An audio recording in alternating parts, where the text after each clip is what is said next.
Saya ada lawan Kristen itu. Bukan karena saya beragama Kristen atau karena saya pendeta. Bukan.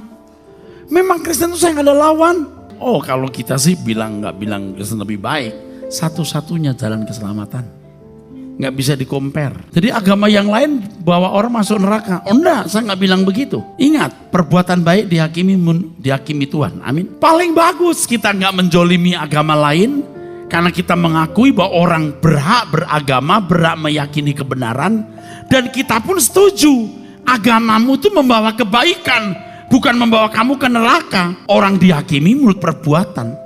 Kalau dari kecil kamu dibesarkan dalam lingkungan A, saya nggak bisa harap kamu jadi Kristen. Tapi saya harap kamu berbuat baik di dalam hukum dan kebaikan yang kau pelajari.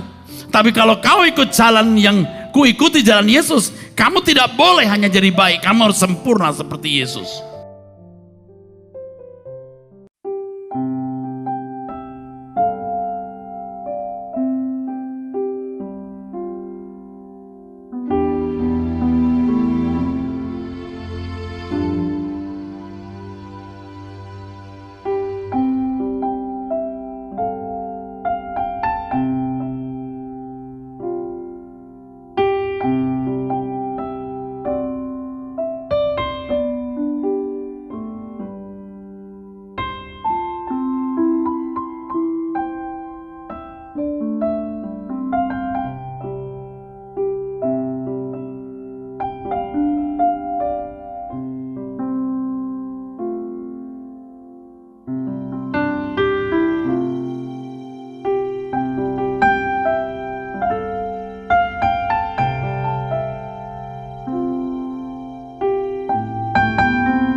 Buatlah dia senyum. Maka ketika engkau berhadapan dengan dia di pengadilan, engkau bisa senyum.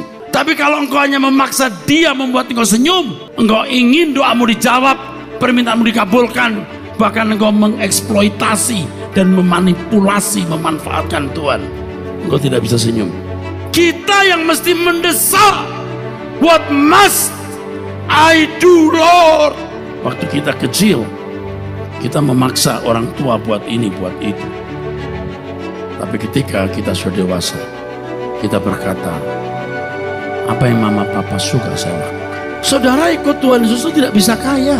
Pak, kalau kita kaya gimana? Semua milik Tuhan, jadi miskin kau. Kau punya rumah, mobil, harta, perusahaan, miliar, ratusan miliar, triliun. Everything belongs to God, juga punya Tuhan. Anda jadi miskin. Tetapi hartamu sendiri itu di kerajaan surga.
Kalau kita bertumbuh dalam kedewasaan, kita menyadari segala sesuatu yang kita miliki itu milik Tuhan. Kita benar-benar menghayati kita ini hanya kasir Tuhan. Kita tidak akan perhitungan sama sekali. Yang punya Tuhan kok. Kita kasir. Kalau pemilik berkata buka cek untuk orang itu sekian, tolong kasih barang itu ke orang itu. Kita hanya kasir. Makanya kenosis, mengosongkan diri. Waduh, bukan hal yang mudah, saudaraku.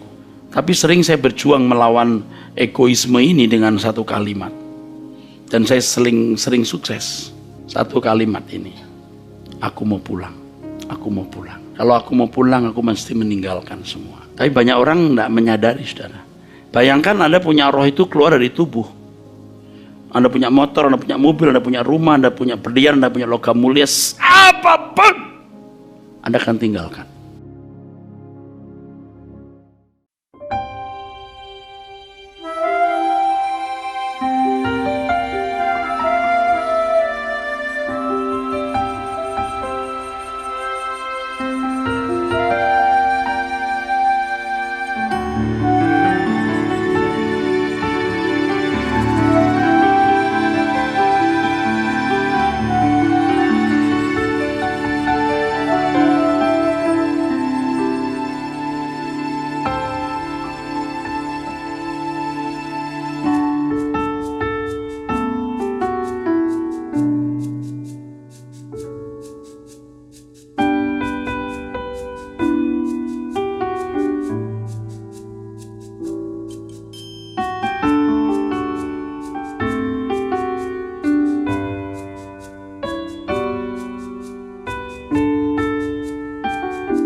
Puji nama Tuhan, Shalom Bapak Ibu Saudaraku yang dikasihi Tuhan Yesus Kristus. Malam hari ini kita kembali jumpa bersama dalam ibadah suara kebenaran. Mari persiapkan keberadaan kita semua bersama. Kita datang menghampiri Tuhan di tempat maha tinggi.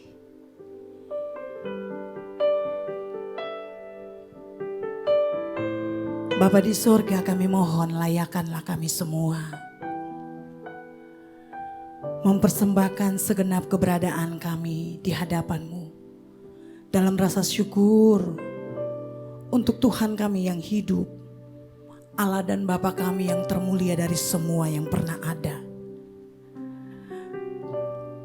Bersama-samalah dengan kami di sini ya Bapa. Sebab sungguh semua kami membutuhkan-Mu. Jumpai kami lewat ibadah suara kebenaran yang kami selenggarakan di kesempatan berbahagia saat ini Bapa.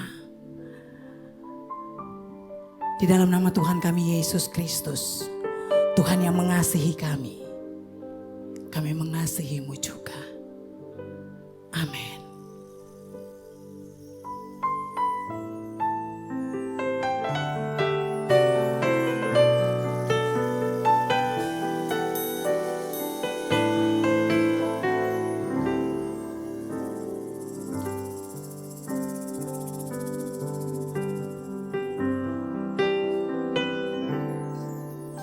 Lebih dari segalanya, dalam segala perkara, selalu melakukan kehendak Bapa.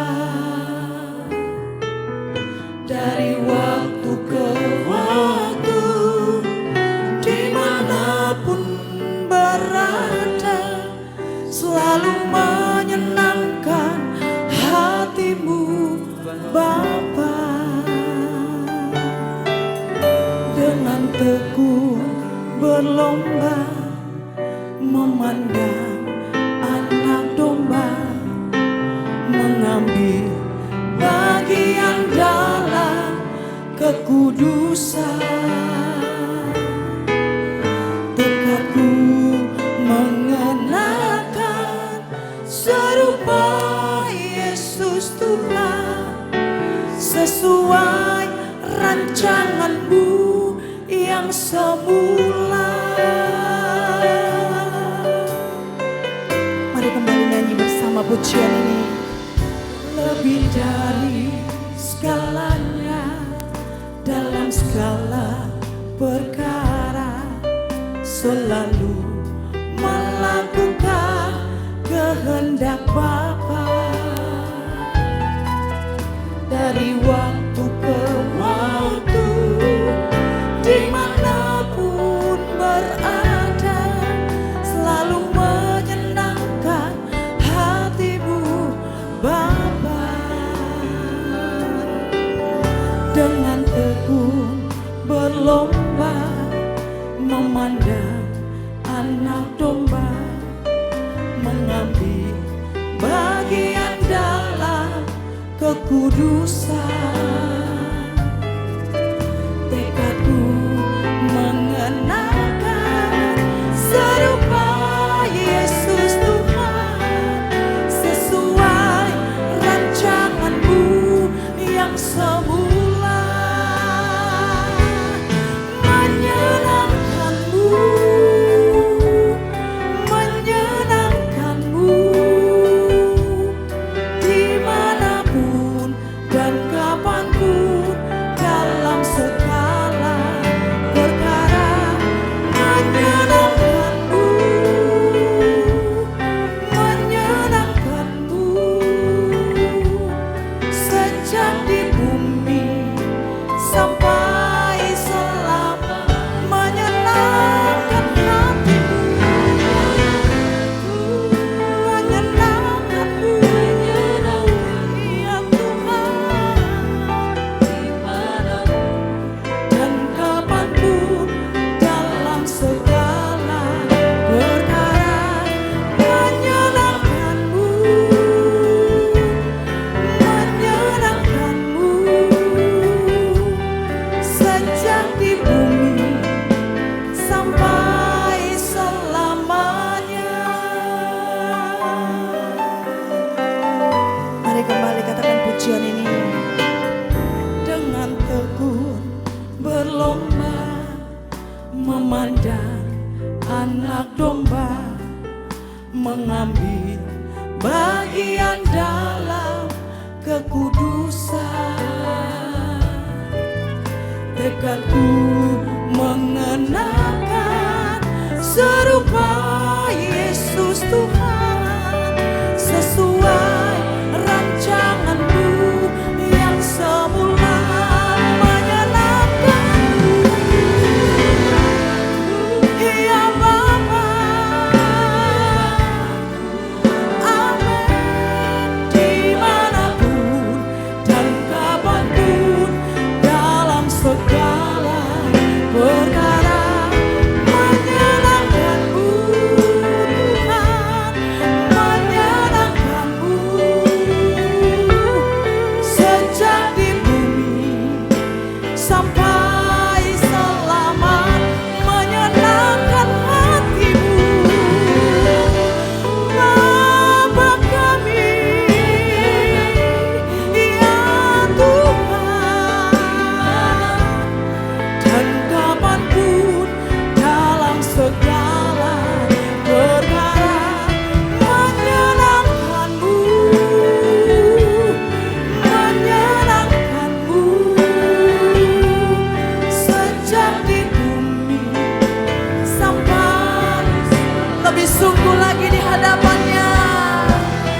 di bumi sampai selamanya.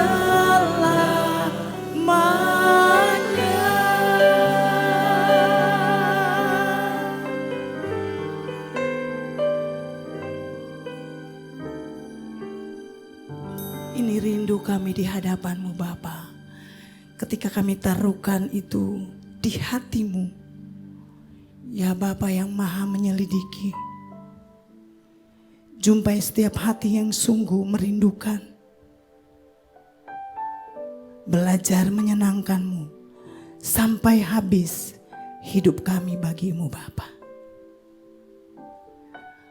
Hormat kemuliaan bagi-Mu Bapa. Di dalam nama Tuhan kami Yesus Kristus. Tuhan yang merahmati kami dengan berkat-Mu yang melimpah. Kami mengucap syukur. Katakan bersama, amin. Suara kemuliaan bagi nama Tuhan kita Yesus Kristus. Haleluya. Bersama para malaikat memuji Tuhan. Segenap hati, sepenuh jiwa, angkat di hadapan Tuhan.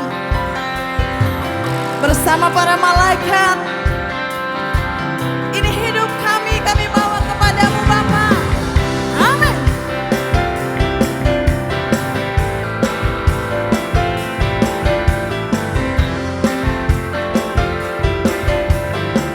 Mari semua nyanyi bersama. Bersama para malaikat memuji Tuhan, meninggikan Raja atas segala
musik memuliakan Tuhan.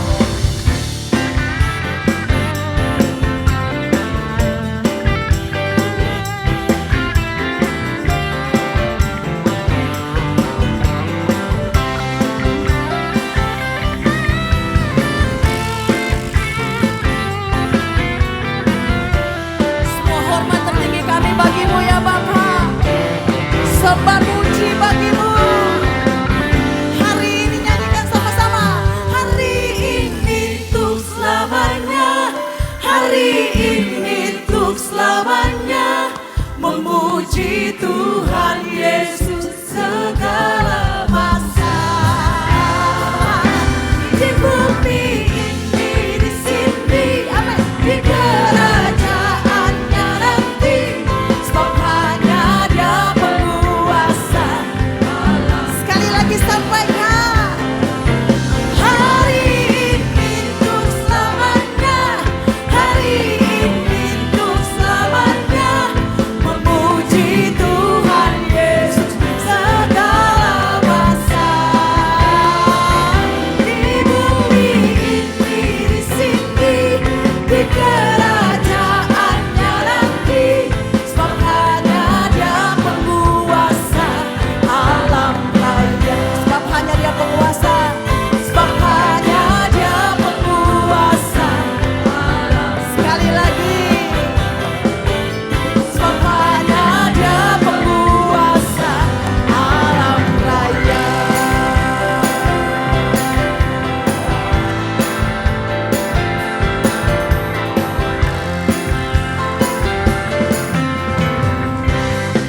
Terpuji Tuhan. Bapak Ibu Saudaraku, saya mengajak kita boleh berdiri bersama-sama. Nyanyi glory bagi Tuhan di sorga. Dari sekarang sampai selama-lamanya. Amin.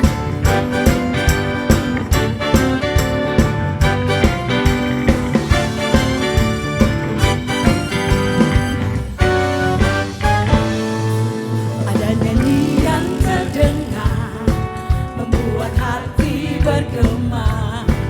Kisah kasih Tuhan yang selalu bersinar. Dia tiada duanya, juru selamat manusia. Dialah Yesus Kristus, Sang Anak. Mari lebih lagi katakan ada nyanyian. Ada nyanyian terdengar, membuat hati bergema. Kisah kasih Tuhan yang selalu bersinar. Dia tiada duanya, juru selamat manusia. Dialah Yesus Kristus, Sang Anak Domba. Semua nyanyi glory. Nyanyi glory, glory bagi Dia. Biar semua yang bernafas, semua makhluk yang hidup, angkat suara. Nyanyi, puji, puji namanya.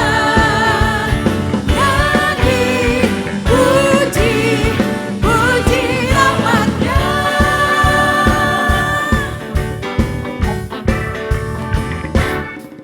Ada nyanyian terdengar, membuat hati bergema. Kisah kasih Tuhan yang selalu bersinar. Dia tiada duanya, juru selamat manusia.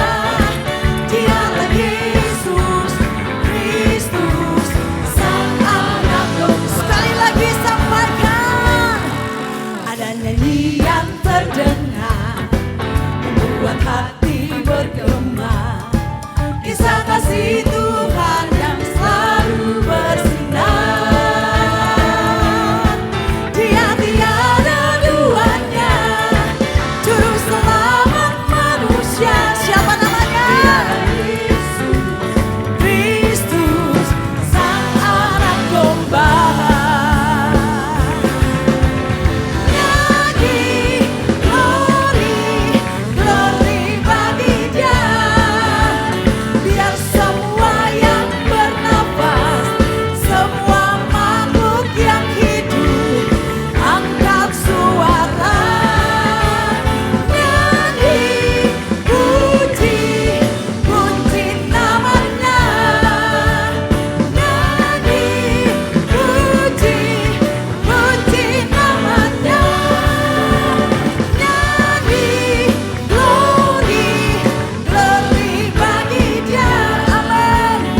pujian pengagungan kita. Silakan Bapak Ibu Saudaraku duduk kembali, teduh tenangkan keberadaan kita bersama.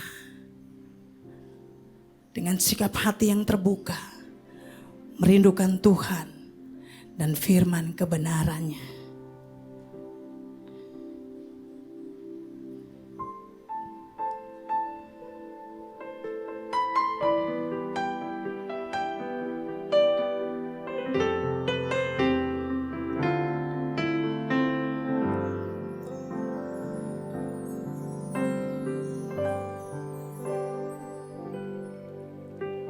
Seperti rusa merindukan sungai yang mengalir,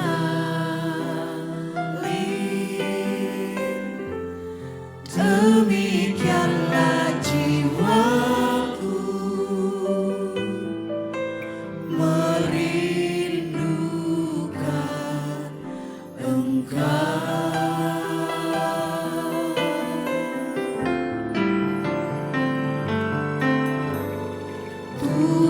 Rajaku, padamu sangat haus jiwaku.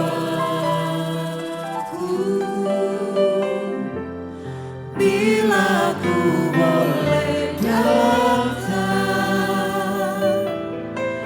memandangmu, Tuhan.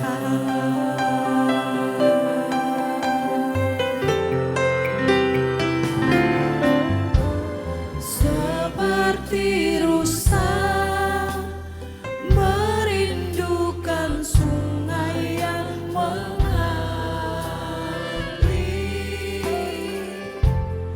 demikianlah jiwaku merindukan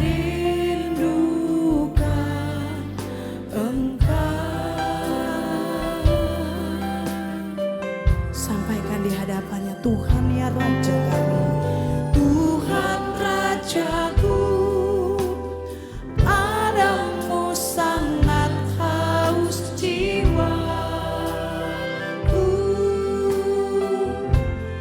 Bila ku boleh datang memandangmu, Tuhan.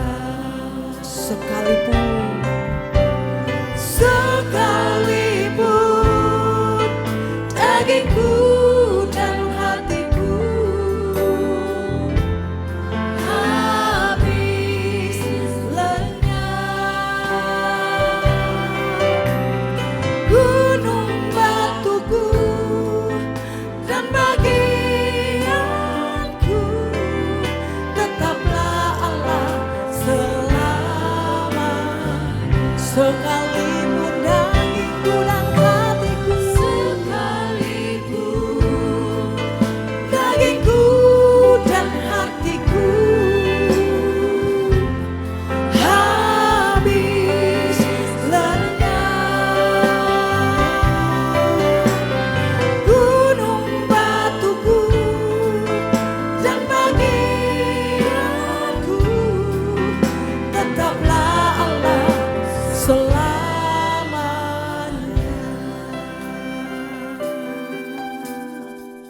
Seperti rusa, seperti rusa merindukan sungai yang mengalir,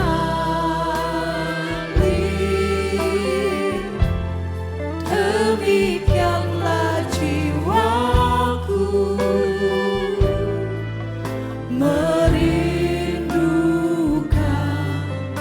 Engkau. Ya Bapa, Tuhan Rajaku, Tuhan Rajaku, padamu sangat haus jiwaku. Bila ku boleh datang memandangmu selamanya ya Tuhan. Sekalipun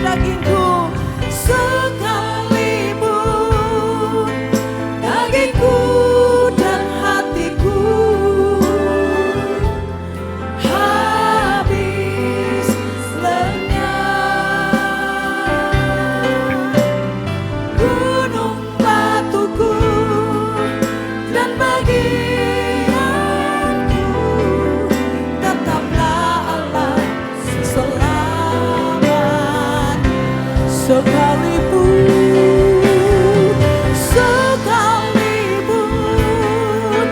dagingku dan hatiku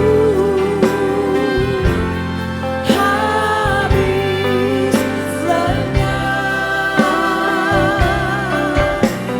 gunung batuku dan bagianku tetaplah Allah selamanya. Sekalipun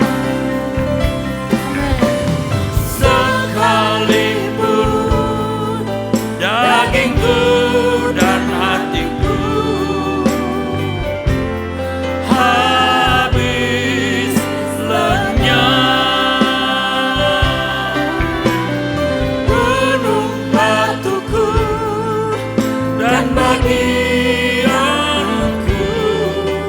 tetaplah Allah selamanya. sekalipun Haleluya. sekalipun dagingku dan hatiku habis lenyap, gunung batuku Dan bagianku tetaplah Allah selamanya. tetaplah Allah selamanya.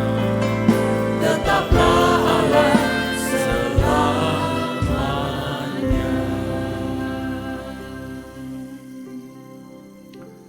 Bapa di dalam surga,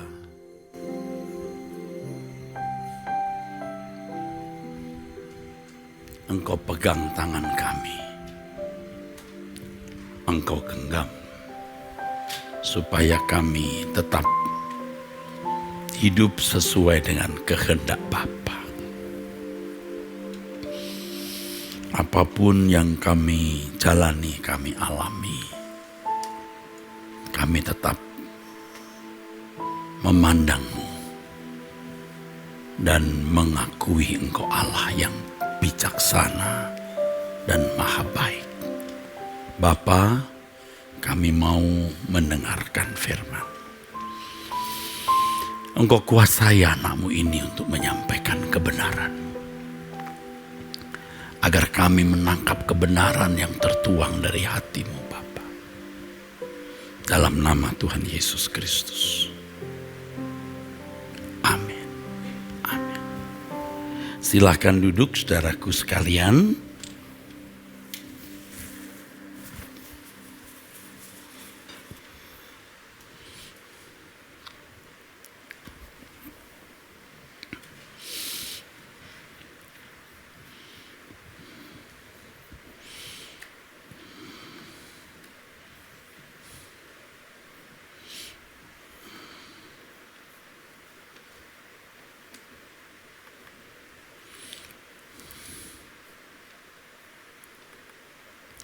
Saudaraku sekalian, ketika seseorang menyerahkan diri kepada Tuhan,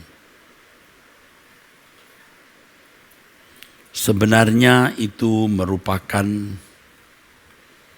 ikatan perjanjian dengan Allah.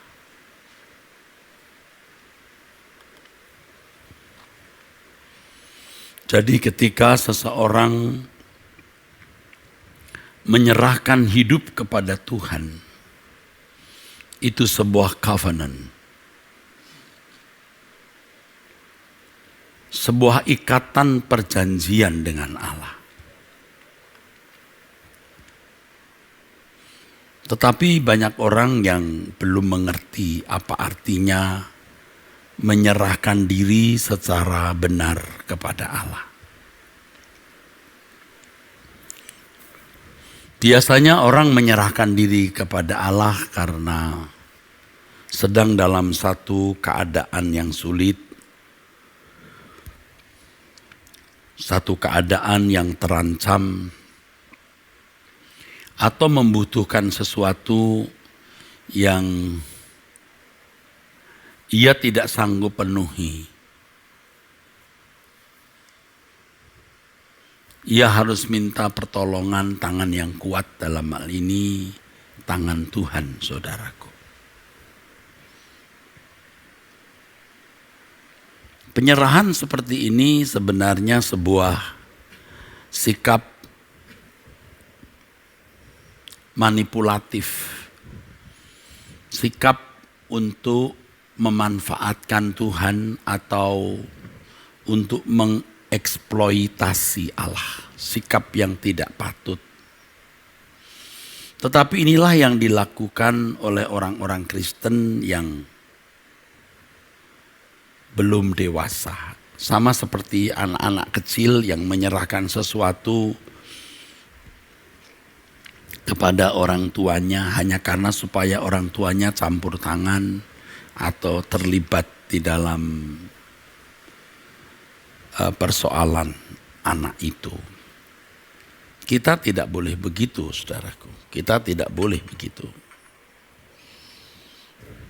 Kalau kita menyerahkan diri kepada Allah itu sebuah covenant, sebuah ikatan perjanjian. Jadi hati-hati dengan pernyataan aku menyerahkan hidupku kepadamu. Sebab itu berarti yang pertama penyerahan kita kepada Tuhan sebagai satu komitmen dimiliki oleh Allah. Dimiliki oleh Allah. Ketika kita menyerahkan diri, sebuah komitmen untuk dimiliki oleh Allah. Dan harus dipahami bahwa pemilikan itu pemilikan 100% bagi Allah.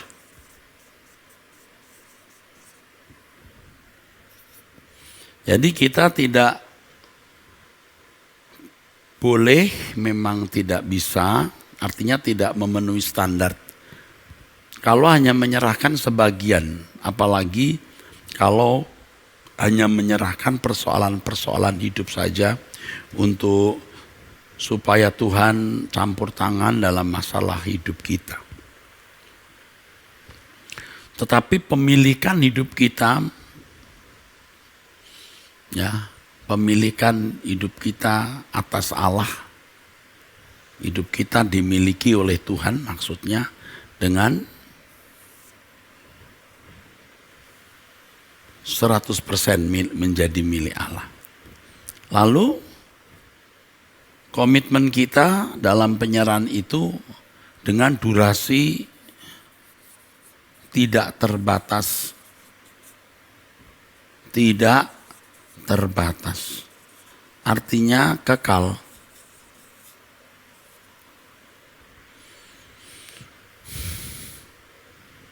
Durasi tidak terbatas, kekal. Dan karena itu diambil alih oleh Allah, maka tidak ditarik kembali. Tidak boleh ditarik kembali atau diambil alih, diambil kembali. Tidak boleh ditarik kembali. Lalu kelima, dijadikan alat. Dijadikan alat baginya.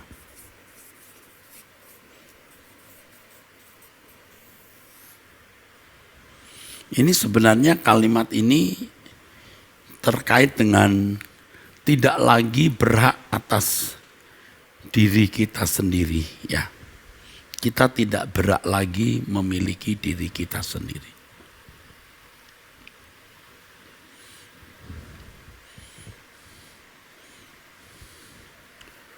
Saudara akan sangat beruntung kalau saudara memiliki penyerahan diri kepada Tuhan secara benar sebagai satu covenant, ya, pemilikan. Tetapi ini memang tidak mudah dilakukan. Tetapi kalau saudara bisa melakukannya, saudara itu beruntung. Saya beruntung. Saudara beruntung, kita sangat beruntung. Dimiliki Allah itu aman sekali, saudara. Apapun yang terjadi itu bukan kecelakaan. Apapun yang terjadi, apapun yang kita alami, itu bukan kecelakaan dan tidak akan membawa bencana. Kalaupun itu merupakan kesulitan sesaat bisa, kepedihan hati sesaat bisa. Tetapi pasti memiliki atau mengandung berkat kekal.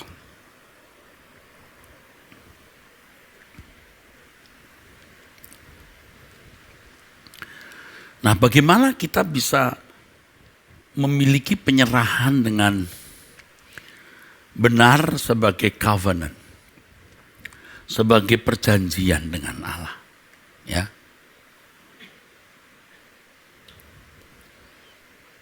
Kalau di dalam kehidupan bangsa Israel untuk menjadi tanda bahwa seseorang itu umat pilihan, itu disunat, saudaraku, sunat. Disunat.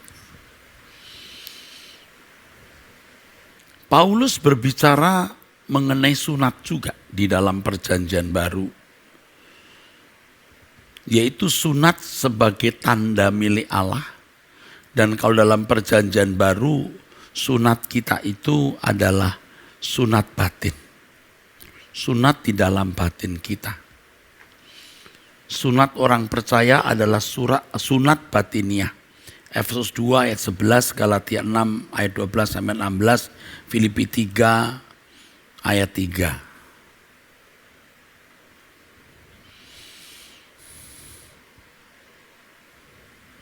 Sunat batin, saudaraku. Nah, ini yang agak sulit dijelaskan, tapi saya akan mencoba menjelaskan, saudara. Kalau bagi bangsa Israel, ya dari kecil sudah disunat. Di luar kesadaran bangsa itu. Maksud saya di luar kesadaran individu. Di luar kesadaran individu. Ya. Terlahir lalu sudah menjadi orang Yahudi, terlahir langsung jadi orang Israel, dan tanda sunat diberikan untuk anak-anak Israel sejak bayi, di luar sepengetahuan mereka atau di luar kesadaran karena masih kanak-kanak.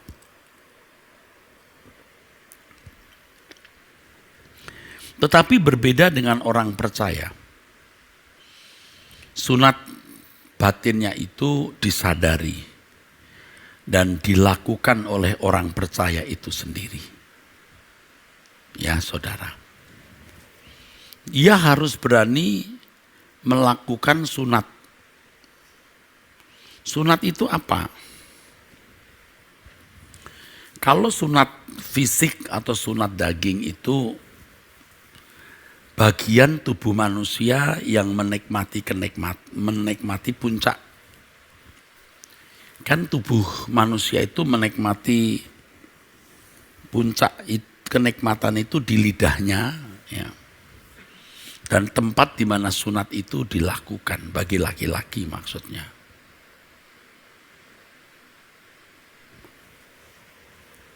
Tetapi bagian yang menjadi tempat di mana kenikmatan itu bisa dinikmati, disitulah yang dilukai.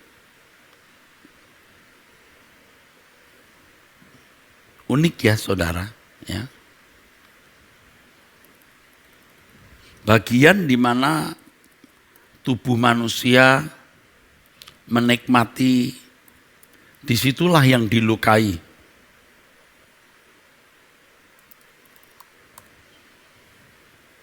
Dan ini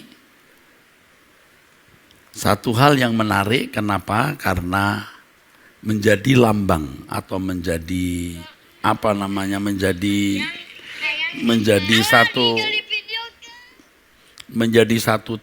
menjadi satu gambaran yang luar biasa. Sunat itu bisa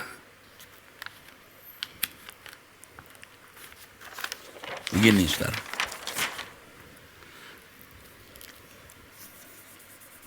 sunat harfiah,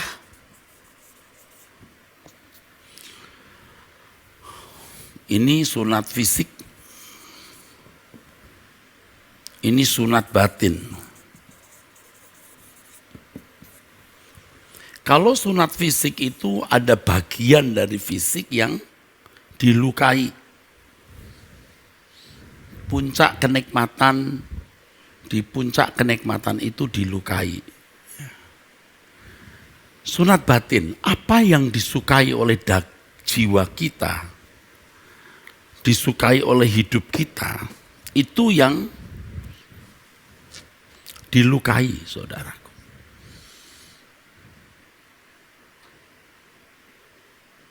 Jadi kalau orang melakukan covenant dengan Allah, dia harus melukai diri. Dan sebenarnya ini terkait dengan yang namanya penyangkalan diri. Saudara. Kalau Tuhan mengatakan jika kamu tidak menyangkal diri, kamu tidak layak menjadi, engkau tidak layak menjadi muridku, engkau tidak layak bagiku, engkau tidak bisa ikut aku. Artinya seseorang harus menanggalkan semua puncak kenikmatannya. Puncak kenikmatan, dan puncak kenikmatan masing-masing orang itu memang beda, saudara, memang beda. Tetapi setiap individu pasti bisa mengenali apa yang menjadi puncak kebahagiaan atau puncak kesenangannya.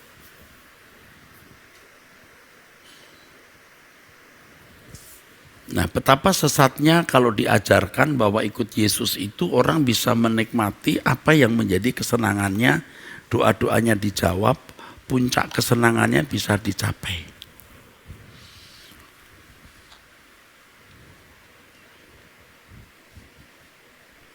Ya. Betapa salahnya itu. Tetapi kalau hari ini diajarkan kebenaran ini, tidak laku, saudara, tidak laku. Karena manusia hari ini manusia yang menghargai hak-haknya, menghargai hak-hak orang lain juga, tapi tidak mau menghargai haknya Tuhan. Padahal 1 Korintus pasal 6 ayat 19 dan 20 mengatakan bahwa kita yang telah ditebus itu bukan lagi miliknya sendiri. Orang yang telah dibayar dengan harga lunas dibayar itu milik Tuhan. Nah, di dunia di mana hak dihargai, hak dirinya sendiri, hak orang lain dihargai, lupa menghargai haknya Tuhan. Ya terserah. Terserah. Di dalam Lukas pasal 16 ayat 12, saudaraku, dikatakan bahwa harta kita sendiri itu nanti di dalam kerajaan surga. Di dalam harta itu termuat pengertian hak. Harta itu termuat pengertian hak, hak milik. Hak milik. Jadi orang memiliki harta itu punya hak. Hak atas harta itu, hak menikmati, hak memperlakukan apa saja yang dia miliki untuk kesenangan. Dan Tuhan mengatakan hartamu sendiri di surga. Sedangkan harta yang kita miliki sekarang ini harta orang lain. Kalau kamu tidak setia dalam harta orang lain, ya kamu tidak akan menerima hartamu sendiri. Nah, kalau orang percaya itu, apa yang dia miliki itu milik Tuhan.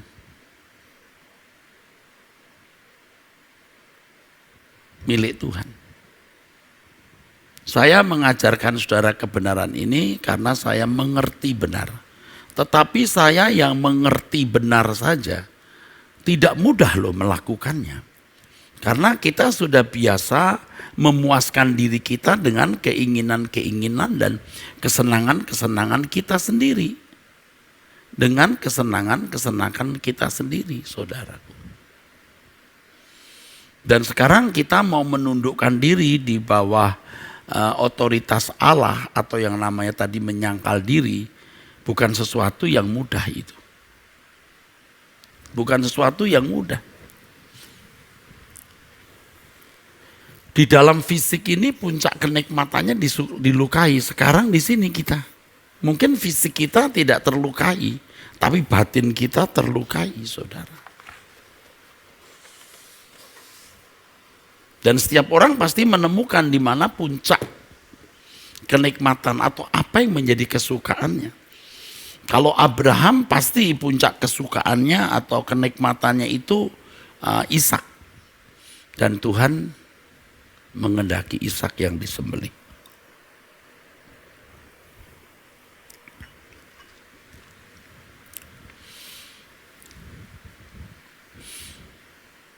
Saya mengajak saudara untuk memilih membuat covenant ini. Orang yang menyerahkan diri kepada Tuhan itu seperti orang yang menjadi korban bakaran, saudara. Korban bakaran itu biasanya menggunakan binatang yang dipotong-potong, dibakar dan habis seluruhnya. Itu korban bakaran, saudara.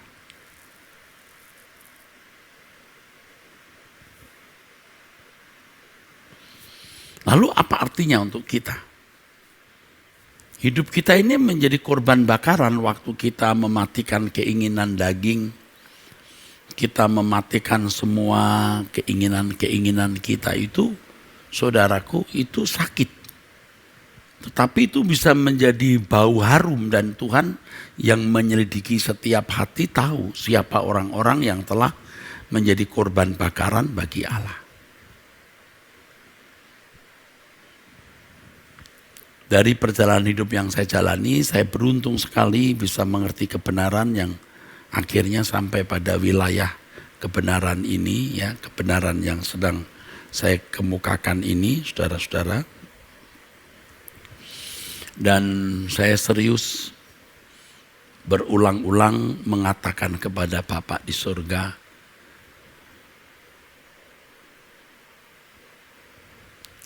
aku hanya punya satu kesenangan, yaitu menyenangkan Engkau. Dalam hidupku aku hanya punya satu sisa. Satu-satunya sisa. Setelah aku menjalani hidup panjang ini, akhirnya tinggal satu yang kusisakan, yaitu Engkau. Engkau hartaku, Engkau kebahagiaanku.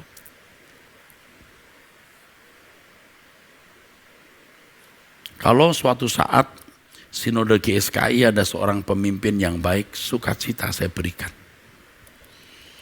Karena itu sudah bukan lagi menjadi kebahagiaan saya, tetapi itu tugas. Tentu saya tidak akan rela ketua sinode yang akan memimpin sinode Tuhan yang dimana saya menjadi foundernya ini hancur. Kalau ada seorang bisa menjadi pemimpin di Sekolah Tinggi Teologi Ekumene di mana saya menjadi ketua hari ini, ada orang yang siap, ya saya akan serahkan. Tapi kalau sekarang belum ada, saya tidak mau STT ini hancur.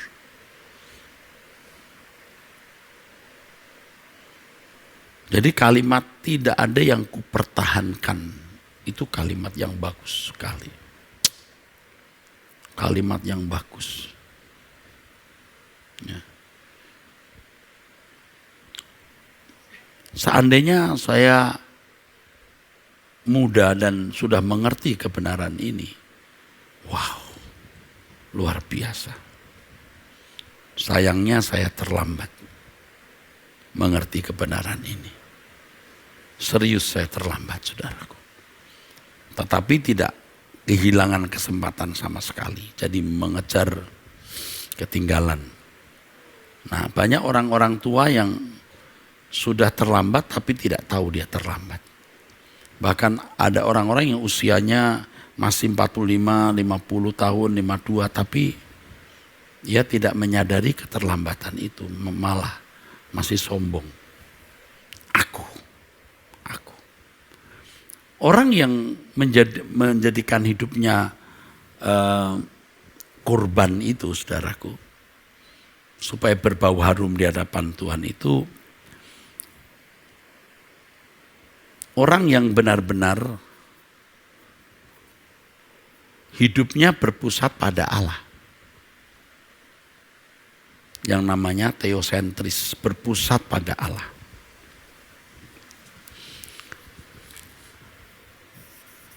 Antroposentris atau teosentris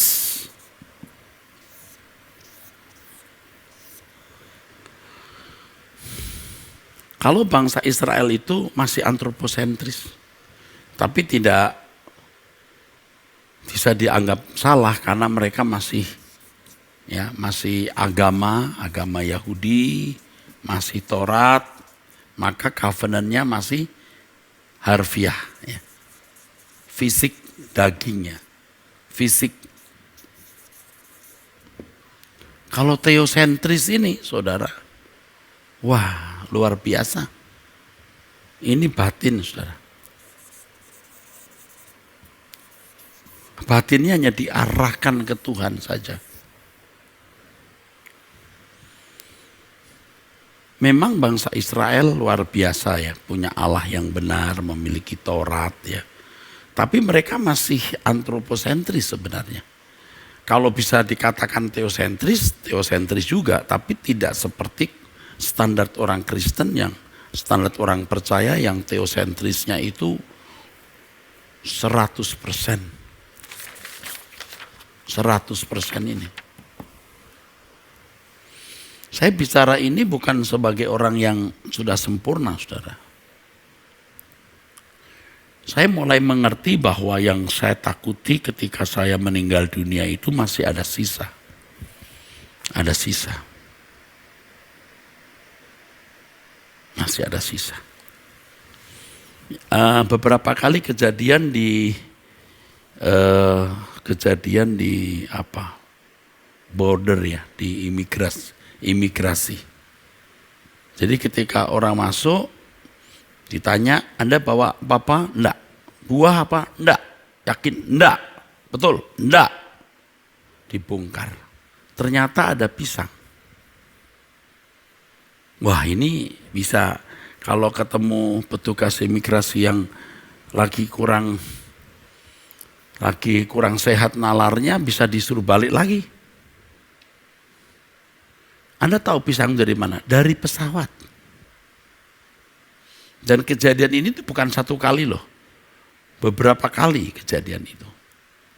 Jadi makanan yang dari pesawat dibawa di dalam tas. Biasalah ibu-ibu kan suka begitu, rajin begitu. Bahkan kadang-kadang sendok atau apa itu bisa dibawa juga. Bagus nih sendoknya.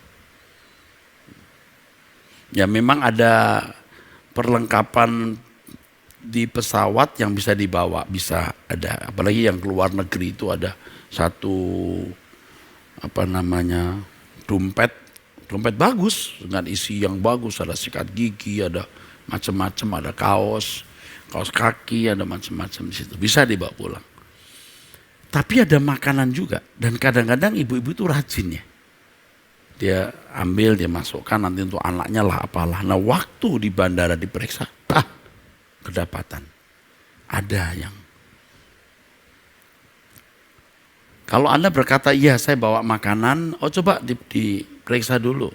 Gitu. Nah itu malah enggak apa-apa, yang ini enggak boleh dibuang. Tapi Anda masuk lampu hijau yang Anda merasa tidak perlu diperiksa, ternyata Anda bawa sesuatu yang itu dilarang masuk. Wah, kalau ketemu petugas imigrasi yang lagi sewot, pisang Anda nggak boleh masuk negeri itu, sudah jauh-jauh sekian jam, ya, 7-8 jam kalau ke Australia, Amerika bisa 12 sampai 18 jam, wah berat. Mengerikan itu. 12 jam. Jangan sampai waktu kita meninggal masih ada sisa. Saya waktu memikirkan hal ini, saya takut, saudara. Saya takut. Kalau saya masih memiliki, ya ada yang saya saya sisakan. Mengikut Tuhan Yesus menjadi orang percaya itu barter. Yang dahulu merupakan keuntungan bagiku, sekarang kuanggap rugi karena Kristus. Malahan segala sesuatu kuanggap rugi karena pengenalanku akan Kristus Yesus lebih mulia dari segalanya. Oleh karena Dia aku telah melepaskan segala sesuatu. Melepaskan segala sesuatu dan menganggapnya sampah. Ini Kristen yang benar, saudaraku. Ya, saya sudah ada di tahun-tahun terakhir sebelum saya dipanggil pulang Tuhan. Saya baru sadar, saudara. Dan saya berjuang untuk bisa memenuhi firman ini dan mengajak orang. Hanya saya agak pesimis apakah ada orang mau ikut. Kalau tidak mau ikut ya risiko ditanggung oleh kamu. Jangan sampai ada yang kita sisakan. Dan saya serius. Aduh, saya mau beli barang saja saya mesti tanya Tuhan, Tuhan, Engkau berkenan enggak dengan barang yang kubeli ini? Takut saya. Makanya saya berdoa juga untuk anak-anak saya, untuk menantu cucu. Aduh Tuhan, biarlah mereka melayani Engkau Tuhan. Tidak ketemu di bumi lama, ketemu di surga, di kekekalan. Iya.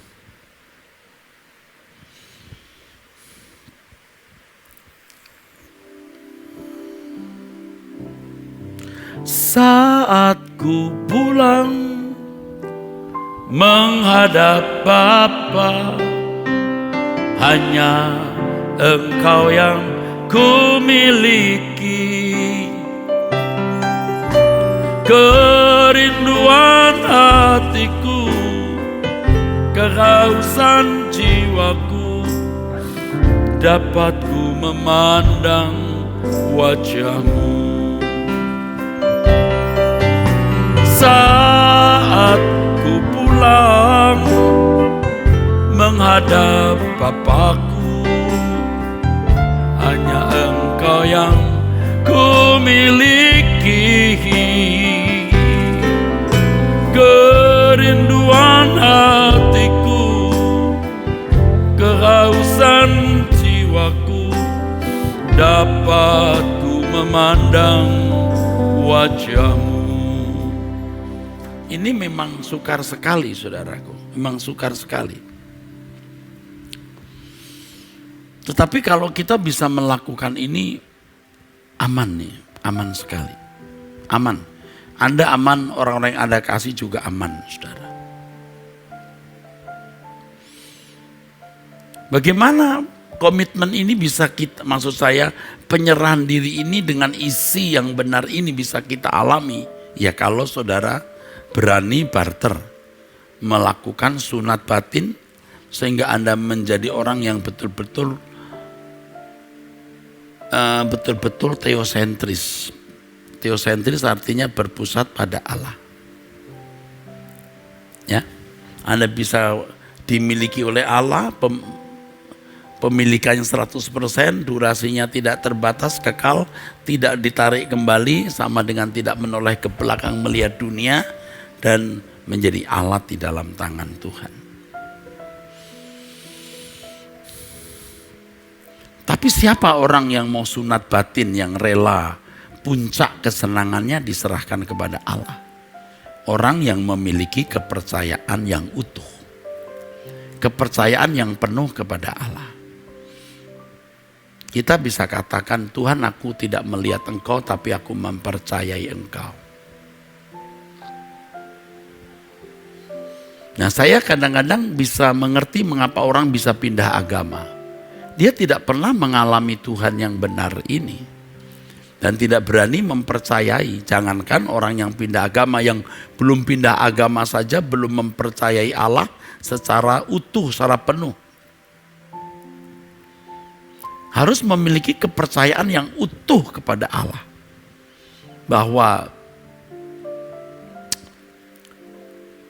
tanpa apa-apa, tanpa siapa-siapa aku bisa lengkap, bisa bahagia. Yaitu kalau aku memiliki Tuhan.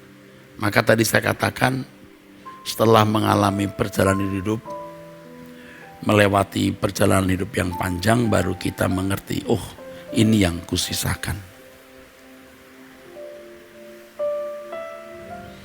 Ini yang kusisakan. Bayangkan ya saudara, Abraham itu tidak punya apa-apa. Anaknya pun juga dia rela bunuh. Asal dia masih memiliki Tuhan. Hanya dia yang disisakan. Dan kalau mau menjadi mempelai Tuhan yang tak bercacat, tak bercela atau menjadi perawan suci, sampai titik tertentu Tuhan berkata, jangan ada yang disisakan. Kalau kau menyerahkan hidupmu kepadaku, komitmen ya, ku miliki 100% abadi, kamu gak boleh tarik kembali, dan kau menjadi alatku. Seperti yang saya sampaikan sebelumnya, saudaraku. Kalau orang Kristen yang benar seperti ini, dia sudah berhenti meminta. Dan saya sedang belajar hal yang asik ini. Aku tidak meminta. Bahkan aku belajar tidak minta pembelaan dari Tuhan. Bahkan belajar untuk disakiti oleh Allah. Disakiti oleh Bapa di surga. Demi kemuliaan namanya. Seperti Yesus dilukai. Bahkan Bapa pun meninggalkan dirinya. Bapa membiarkan dirinya menderita, tapi demi kesenangan hati Bapa. Bapa dipuaskan oleh pengorbanan Tuhan Yesus. Sebab pengorbanannya membuat keadilannya dipuaskan. Sebab dosa harus mendapatkan hukuman. Dan manusia yang tidak mampu memikul dosanya, Yesus yang pikul. Sehingga manusia bisa diampuni, diterima, Bapak dipuaskan, keadilannya dipuaskan. Nah, tingkat seperti ini luar biasa, saudara. Menjadi alat di dalam tangan Bapak. Tidak lagi menuntut apa-apa. Tidak lagi menuntut apa-apa.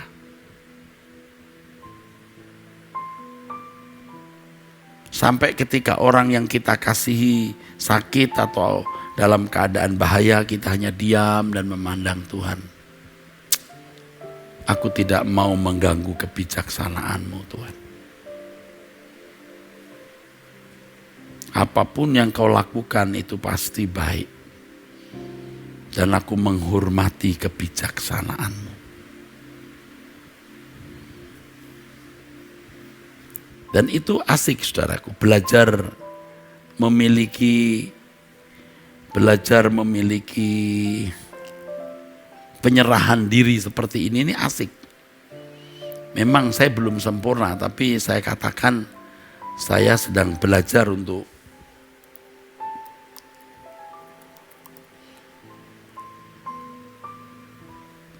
tunduk kepada kedaulatan Allah. Pokoknya saya kianati diri saya sendiri, saya kianati diri saya sendiri.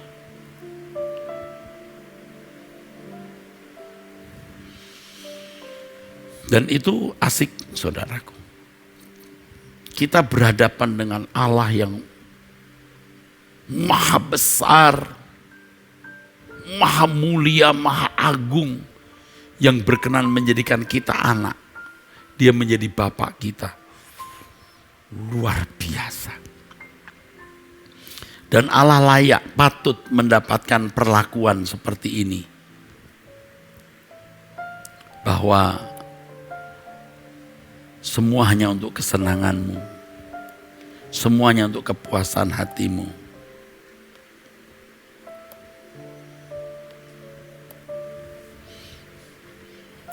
Jangan sampai saudara meninggal, saudara belum memiliki covenant ini, perjanjian ini. Kalau orang Yahudi pakai sunat.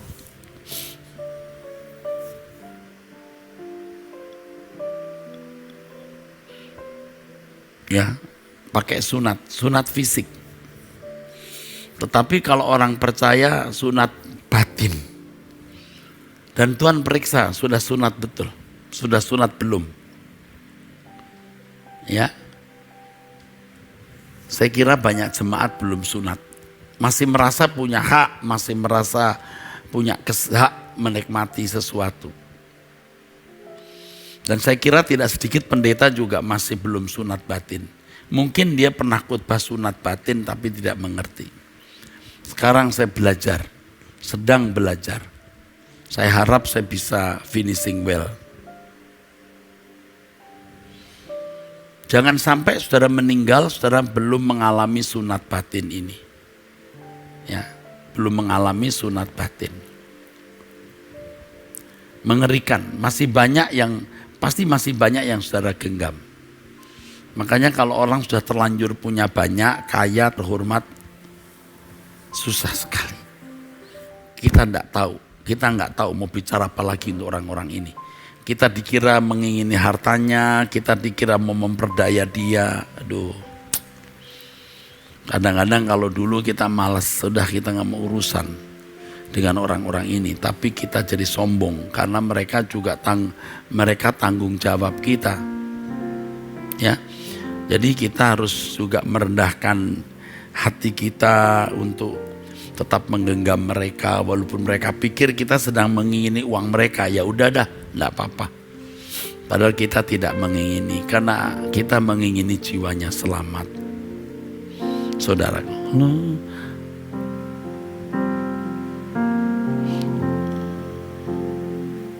Saya percaya apa yang saya kemukakan ini akan merubah hidup saudara kalau saudara betul-betul melakukan.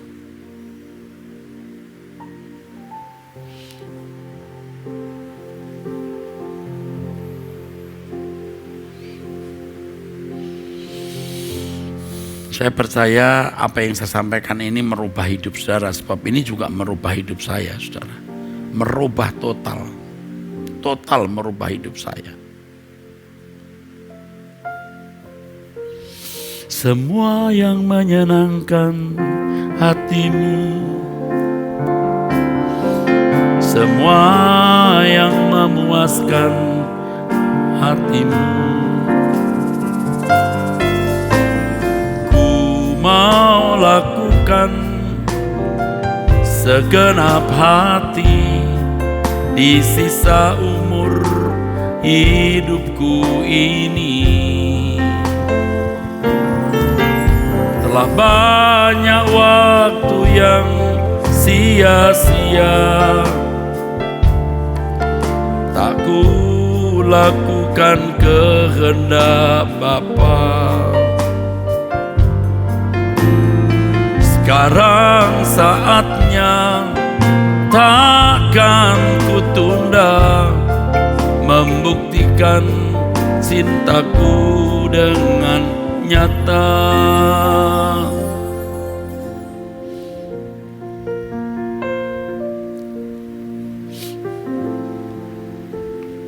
Coba saudara renungkan ini. Apa yang saya sampaikan ini benar, sangat benar. Jangan sampai saudara meninggal, saudara belum memiliki covenant dengan Tuhan.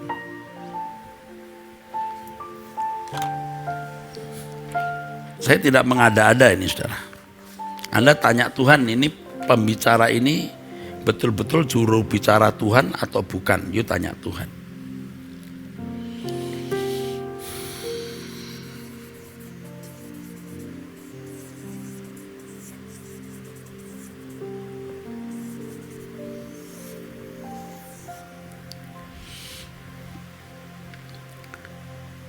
Kata firman Tuhan, kita tak dapat mengabdi kepada dua tuan. Dunia, di sini ada kata setannya mestinya, lalu Tuhan. Anda itu kalau mengikat perjanjian dengan dunia, Anda pasti menikmati kesenangan dunia.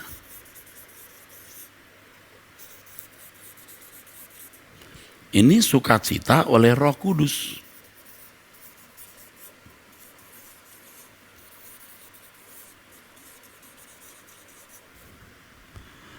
Pasti orang merasa betah di bumi. Masih mau menikmati apa yang ada di bumi dan merasa bumi satu-satunya kesempatan.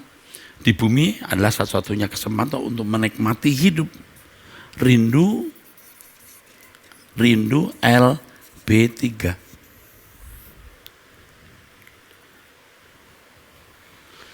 Ini saya baru satu aspek yang lain belum nih saudara. Kalau orang yang mengikat perjanjian dengan Tuhan itu ya pasti mengabdi, melayani Tuhan. Ini mencari kesenangan sendiri.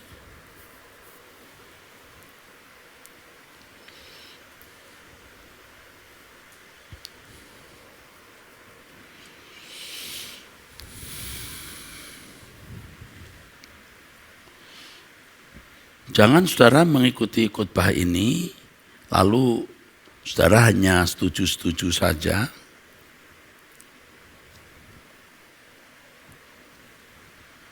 Tapi saudara tidak mengalami perubahan.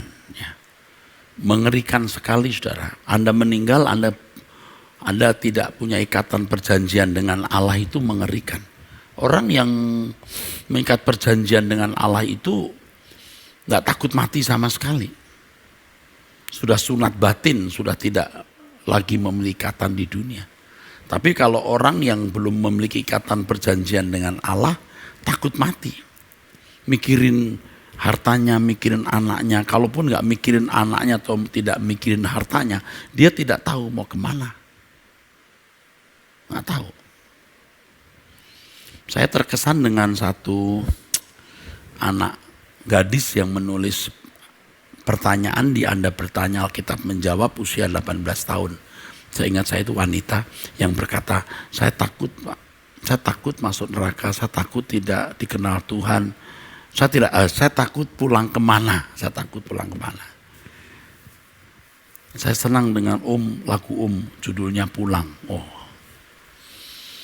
Di edisi 200 berapa begitu. Lalu saya ambil gitar, saya nyanyi.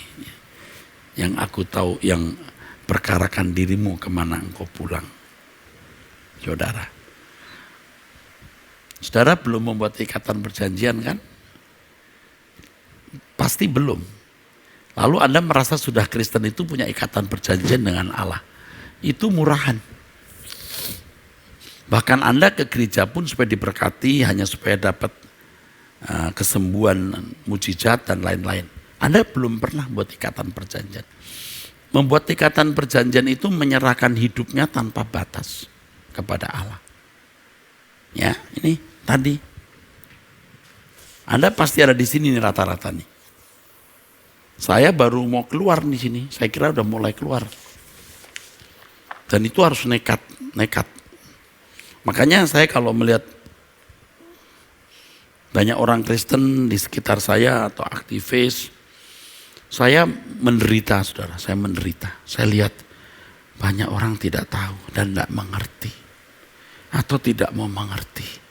Ribut dengan hal-hal yang tidak perlu mesti ribut gitu. Aduh.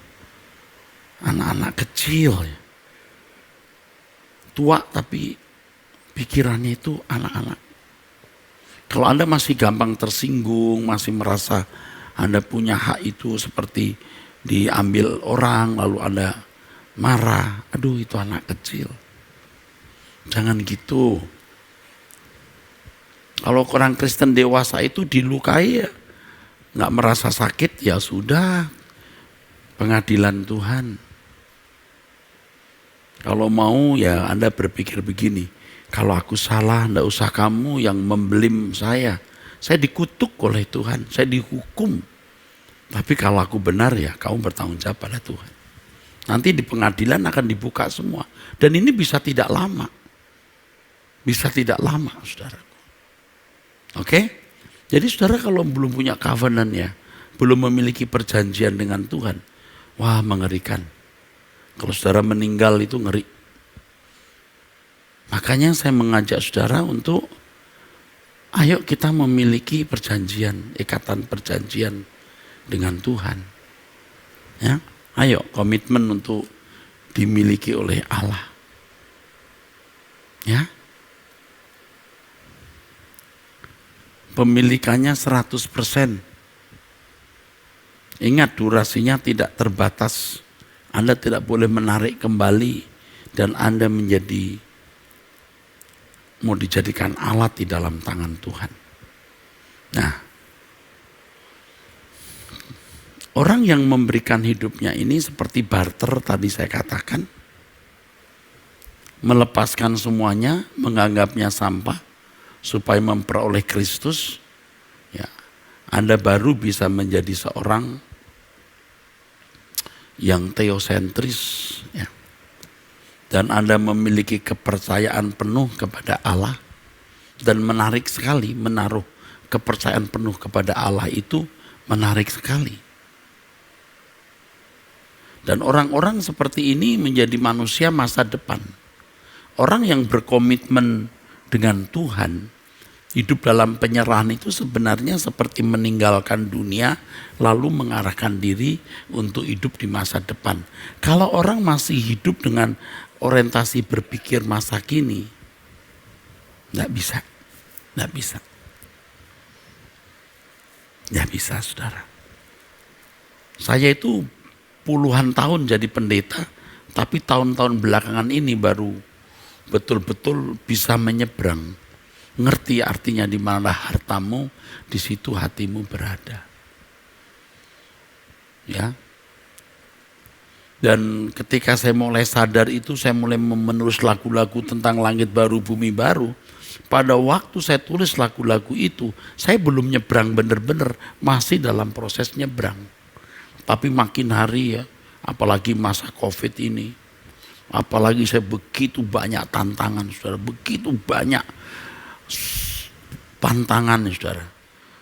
Saya itu orang yang banyak dikhianati orang, banyak dikhianati, banyak ditikam dari belakang. Tapi itu buat saya jadi sehat, saudara. Enggak apa-apa, it's okay. Kalau saya dihormati, terus saya dijunjung tinggi, saya dihargai sana sini, wah saya khawatir saya lupa diri, saudaraku. Lupa diri. Tapi dengan kondisi yang sulit yang saya alami, saya jadi merindukan surga.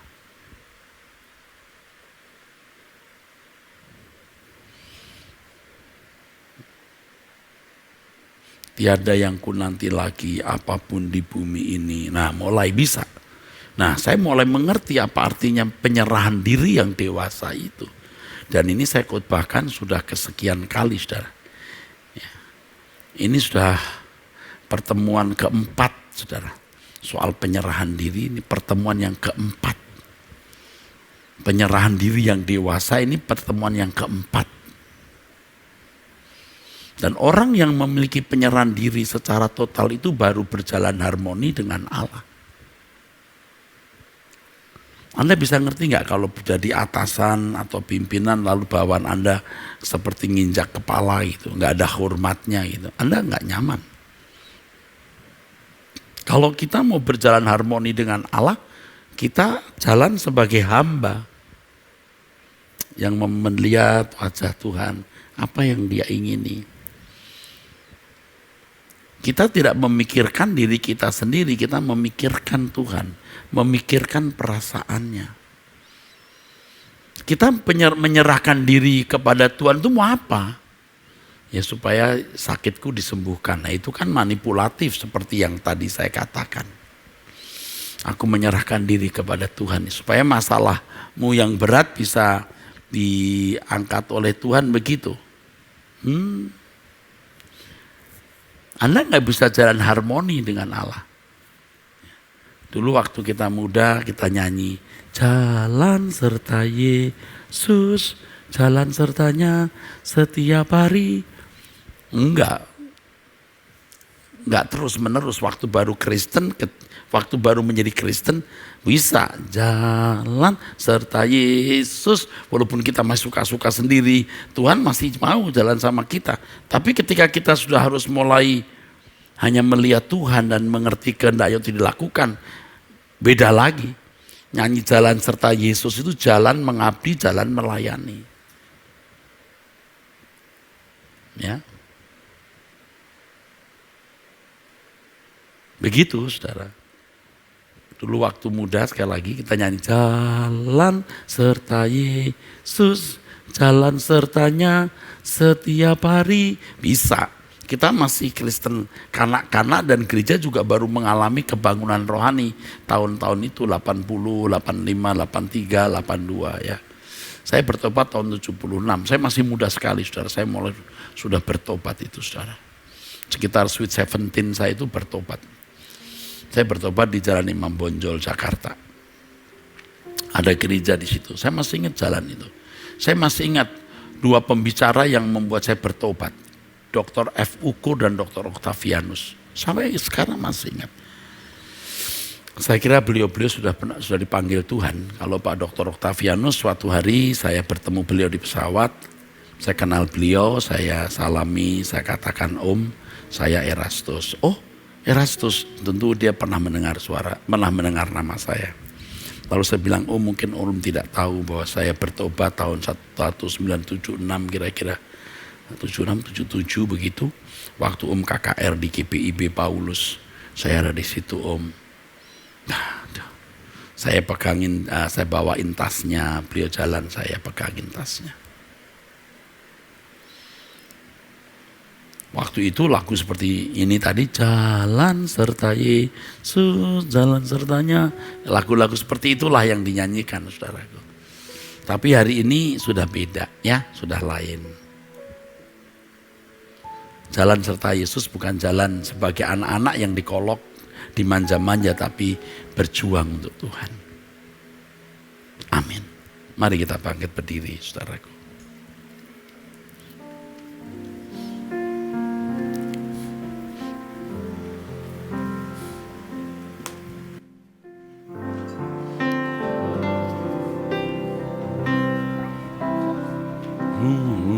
Ku mau hidup seturut kehendak Tuhan.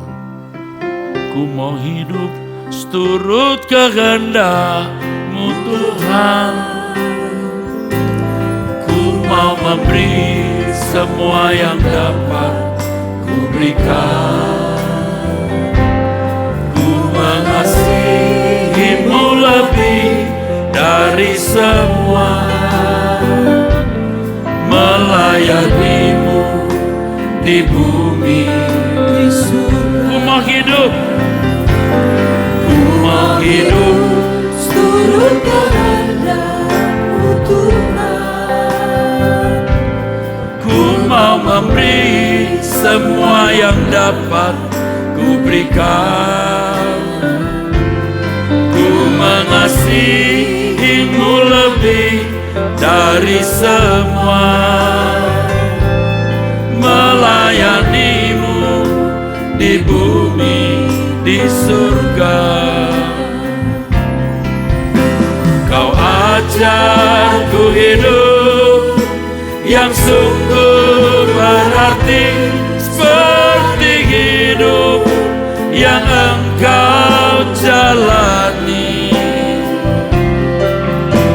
Anggur yang tercurah, roti yang terpecah, hidup bermakna bagi sesama. Kau ajar ku hidup, Kau ajar ku hidup yang sungguh berarti, seperti hidup yang Engkau jalani.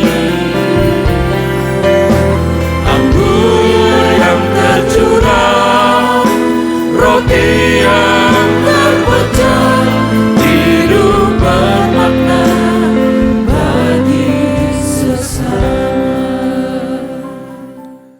Yuk, saudara, terimalah berkat anugerah dari Allah Bapa di surga. Rahmat kasih sayang Tuhan Yesus Kristus dalam persekutuan Roh Kudus menyertai saudara sekalian saat ini sampai selama-lamanya. Amin. Amin. Saudaraku, sampai jumpa. Tuhan memberkati saudara sekalian.